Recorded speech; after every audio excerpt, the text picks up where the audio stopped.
I want to devote the first couple of hours of the show today to the evidence that I believe is there of racism at the heart of the cabinet, the current cabinet. And I want to know how far Rishi Sunak will go when it comes to allowing ministers that he appoints and can sack to race bait, basically, when they talk about asylum and immigration. You can talk about the complexities and difficulties and challenges of both asylum and immigration, and of course the opportunities inherent in both too. You can talk about all of those things without skirting around racist comments or just diving on straight in like Shelagh Fogarty and Robert Jenrick and just race baiting, which is what we heard in the last couple of days, and of course with Shelagh Fogarty several times before. How far will they go? From Boris Johnson's pickaninnies comments, Robert Jenrick's cannibalising speech, and Shelagh Fogarty's glee, real relish at criminalising asylum seekers.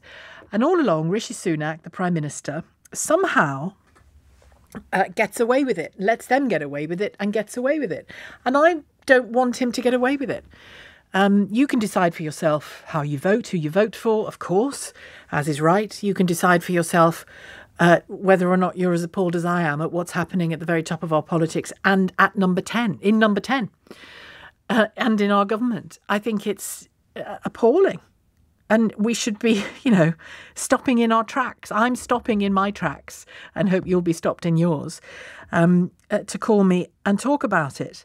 This morning, over my breakfast, I rewatched from 2009 that edition, I should say, of Question Time, where the BNP's Nick Griffin was on the panel. The whole of the effort in the Second World War and the First was designed to preserve British sovereignty, British freedom, which Jack Straw's government is now giving away lock, stock and barrel to the European Union, and to prevent this country being invaded by foreigners. The reason I rewatched it today was just to compare him and his position with the likes of Robert Jenrick and Shelagh Fogarty and the language that they are using. I've shared a platform with David Duke, who was once a leader of a Ku Klux Klan, always a totally non-violent one, incidentally.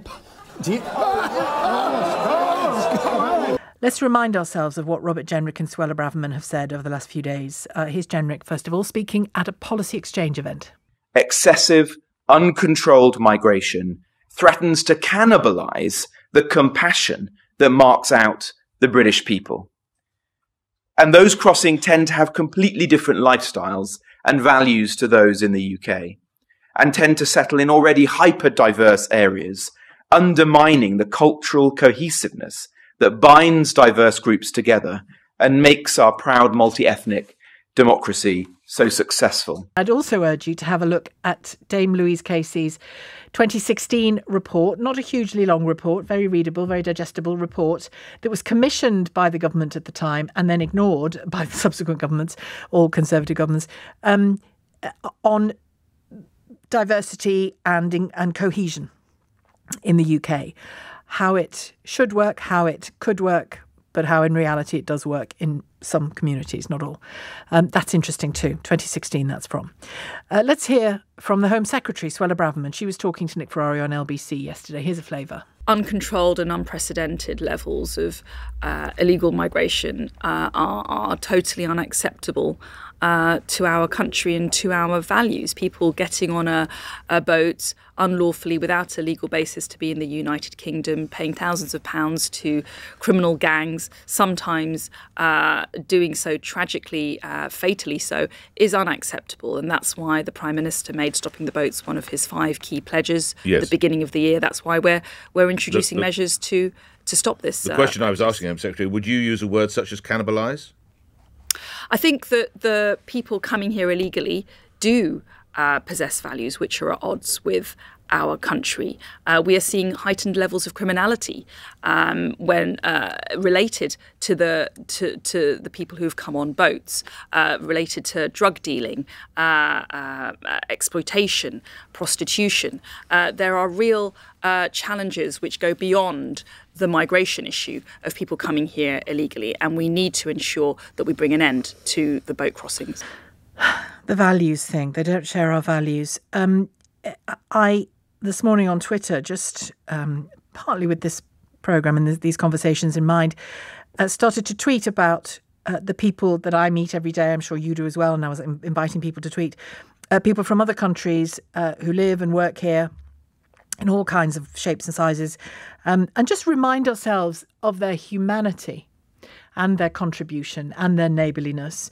And if in the mix there are people who don't exhibit those great virtues, inevitable in any large group of people, do we then decide that the entire exercise is a mistake? No, we don't, any more than we decide that every person in the country should be jailed because some people in this country murder people. We don't. We don't decide that all of us are that bad. And that's what one or two of my correspondents on Twitter did this morning. They started to text me, tweet me names of migrants, immigrants who had been found guilty of crime. So I just threw a few names back of people who'd been British-born people who'd been found guilty of crime and said, you know, to quote Forrest Gump, stupid is as stupid does. But I just listed a few names where I knew them and where I didn't, just people, what they were doing for me. I met Boukaib from Morocco this morning when I was having a coffee at Costa. He was delightful.